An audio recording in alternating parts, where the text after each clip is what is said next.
one nice soon. I can't wait either, because here we go into the land of Dawn. Our first game 3 in the series of knockouts. It's Team HAQ versus Incendio Supremacy. Who's staying in M4 and who's going home? Oh, this is such a high stakes match, and I love the fact that they went for comfort in this kind of setting. I really want to point that out, because in the game that they can get out of the tournament or stay in, face a team that will come out from the upper bracket. They bring out the big guns. Alien was amazing with this Benedetta. Rosa, very aggressive with the Farsa when he controls it. And that's also true with Apex, TNZ, and Sunshine. Whereas Team HAQ, Gary with the Hayabusa, even when it's not that good, theoretically speaking, against the Estes, he will go back to comfort. Everybody just wants to play the best MOBP. That they can. That they can. I mean, looking across the board, hold on, already early action. Rosa dodging away, getting the healing done as well, but it's going to be first blood over to Min.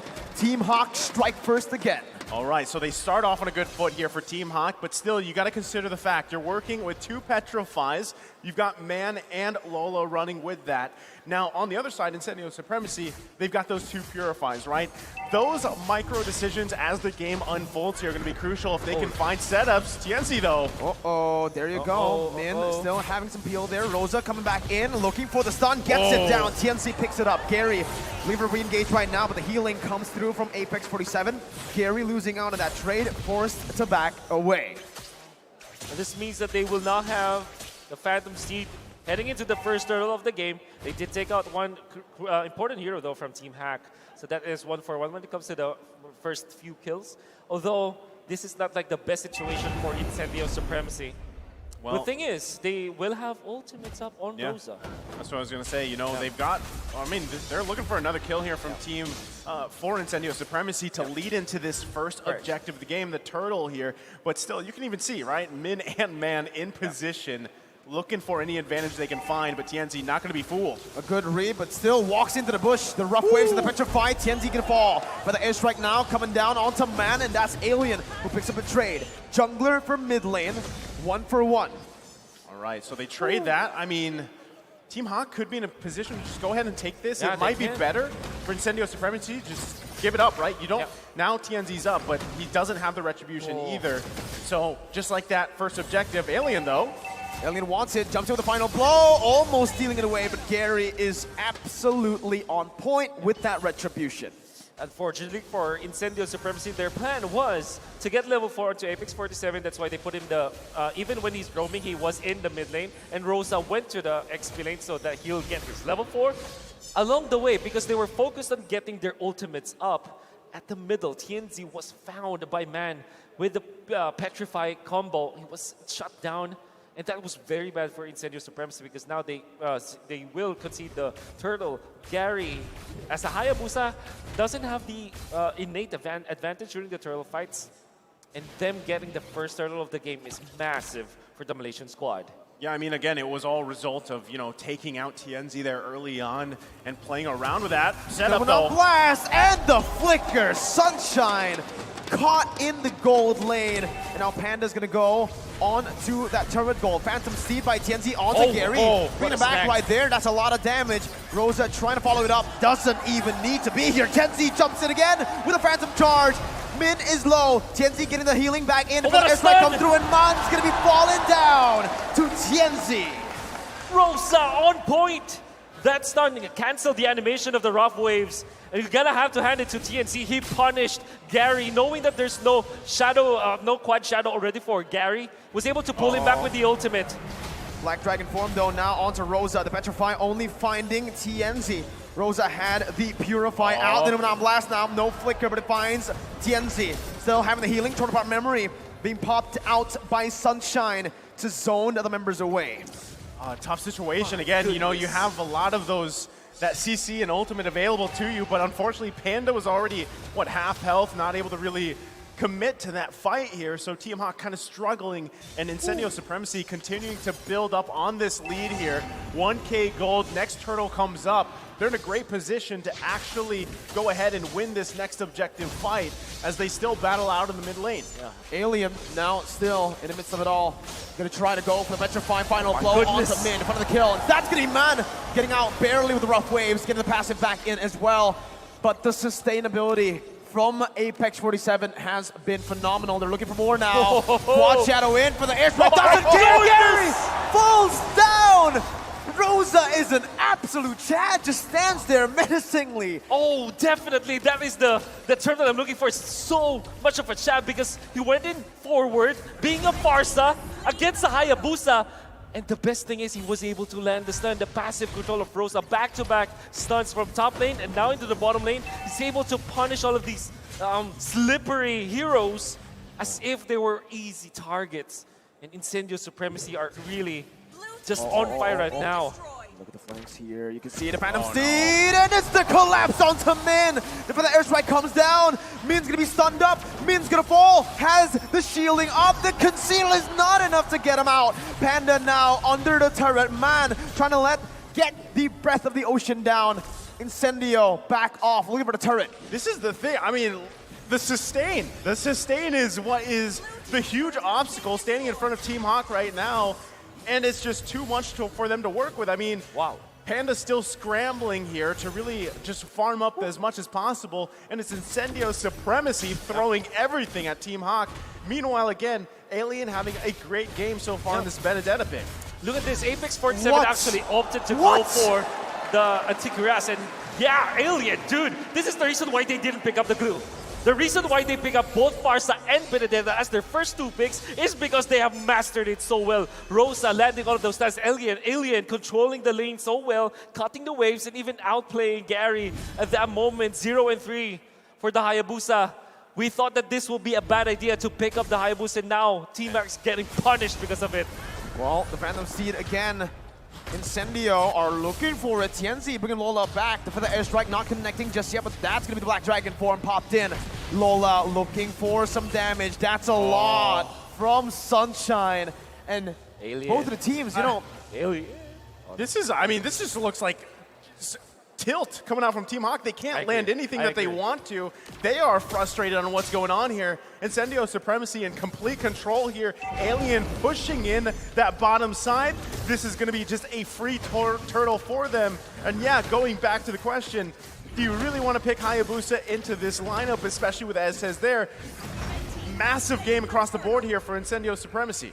We mentioned why the Hayabusa wasn't picked earlier is because they're going to be clumping up. What's the Hayabusa supposed to do on a high and dry emblem? Exactly.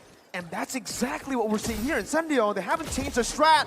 Tienzi, though, is very aggressive compared to last game. Still under the tier 1, just zoning Team HAQ away for the rest of the members to siege it down.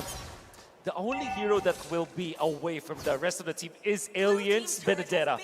And the Benedetta is not a squishy target. In fact, he can actually use the iframes to get out of the Hayabusa's damage range. And he's even like outputting more damage compared to Gary.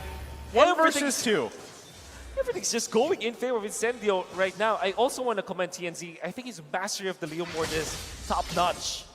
Yeah, I mean, we saw a glimpse of this yesterday. And again, why they swept that match they had, they're still going for it. I mean, in a great fashion here, man.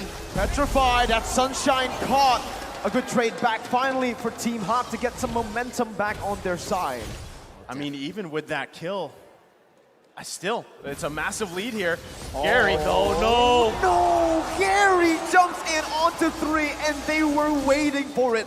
Man now might actually fall off the Iver. Oh my god, that damage is unreal.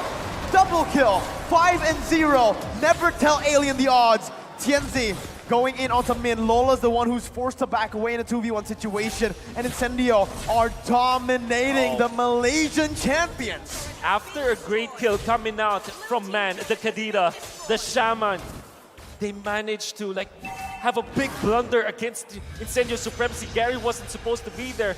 You'll understand that they have many members out there. They have the Kadira as well as the Hayabusa, but they didn't have the damage. In fact, Gary was taken out so easily.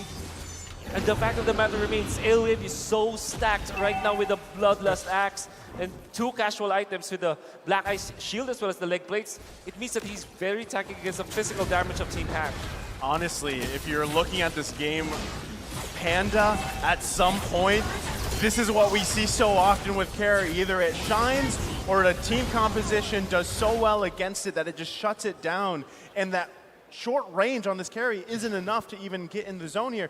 I mean, you're looking at TNZ just constantly going in with the Phantom Steed, pushing people around, and then the artillery coming out from Rosa. And we haven't even, I mean, we've talked a little bit about Alien, but the guy is just massive on this Benedetta, just like the previous game here. So it's so many obstacles, so many steps for Team HAQ, and now they've got the Lord to deal with on the top side. Great spot for Man, but he doesn't have enough against this. Alien does not spot out Gary, and TNZ actually just utilized the ultimate out of nowhere. I wonder what the next items will be coming for TNZ. Is he considering tanking up with the Dreadnought armor? Actually pops in the Phantom Steed here early on. I think he thought that Man would be there inside of the bush, but they're already slow pushing the waves there. It was cleared out earlier. Top lane going to be coming down with Feather Airstrike as well. Rosa might be caught, has the Purify to get out of the Petrify that was placed by Man. Now it's going to be the Petrify by Lola, finding a few. Numenor Blast onto 2. The healing comes in. Apex 47 still able to out-sustain, as that's going to be Alien picking up the base turret in the mid lane. Now in the 3v4, it's Man jumping in.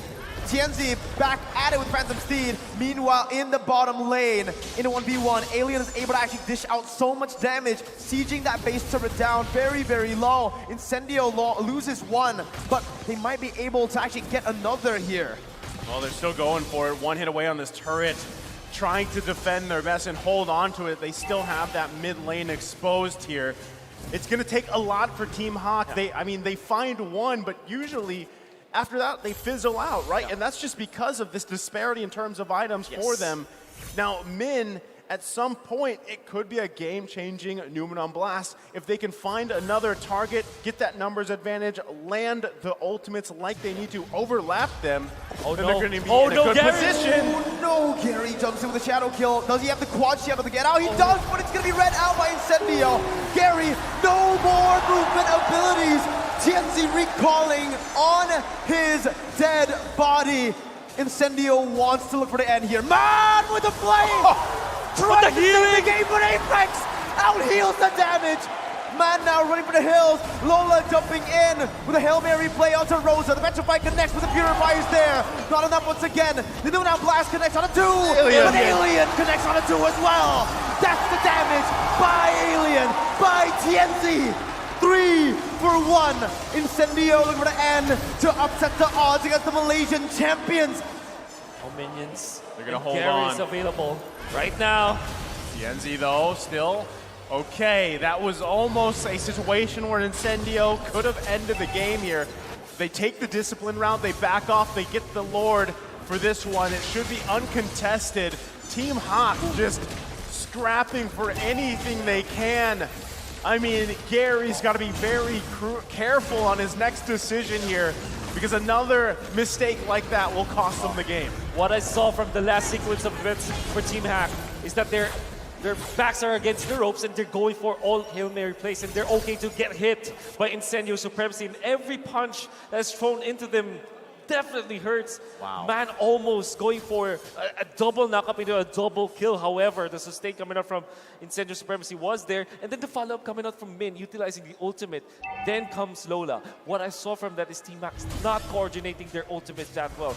Had it been that they come in together as one, as a team, that could be a completely different story. But this time, Incendio will get the second turtle of the game. What are you supposed to do against this, man? I mean, 10,000 gold lead at this point. 10K here, Lord in the mid side. They're gonna have to deal with it. Gonna be losing. This Man making his way down though. Can they defend? Well, let's see the Phantom Steed once again. Lola. Oh! Numenor Blast! On to 3! Apex 47 gonna be knocked up here as the Gaiavish comes in. TNZ to be taken low.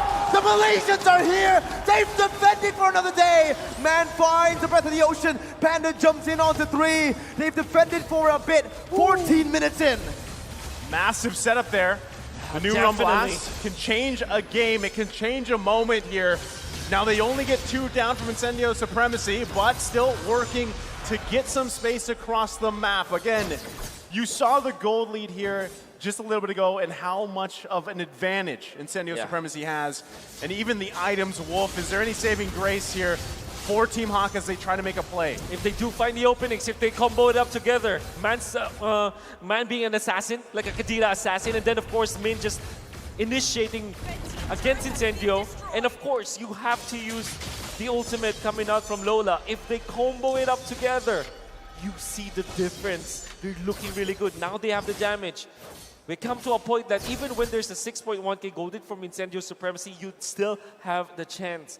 This is what Team HAQ needs to do. They have to be disciplined. They have to be patient. They have to wait for their openings. Till then, Incendio will have the advantage. Finally, Panda has gotten that item power spike. Right now, you can really see him pop off. And with the help of the others now, that's the rough waves onto Alien. Alien can be taken low. Eye for an eye popped in with a feather airstrike. 2 onto Man, sniping him down. The punish from Incendio Supremacy as they look to capitalize on this man advantage. Oh, that was tough here. Now, that could very well be the defining moment as Incendio Supremacy gonna march down in the mid lane. They don't have Lord, but Black Dragon form comes out. 4v5. That's going to be the final blow. Connecting onto Panda, who's going to be able to cat away for now. That's Lola in the front line. Panda now looking for the damage once again as the torn apart memory comes in. That's him now. Blast charged in. That's one member taken out. Rose is going to be taken low, but the healing comes in. It is too much for the Malaysian champions. Incendio has done it again. Man. Call them the dark horse if you want, the Turkish delight. They're here making another statement. They deserve this celebration as they just took out Malaysians champions. Out of this world performance from Alien as Incendio Supremacy served the Turkish delight to the Malaysians. In the last sequence of events, they have picked up Man. Nobody died from side of Team Malaysia, from Team Incendio Supremacy. Eventually, in the mid lane, the usage of the Yuzhong ultimate was far too early. They have found the opening in the clutch winter truncheon from Rosa, inviting so many members of Malaysia to commit onto him. And that's the reason why there were no more resources for Malaysia to work with. The ending push, the end game from Incendio Supremacy looked clean. My goodness. Just cheer for them. They deserve it. The reverse sweep here in our first 3-game series. Raise the Turkish flag up high. Give it up one more time to Incendio Supremacy. That's it for us here on the desk. Analysts, break this one down.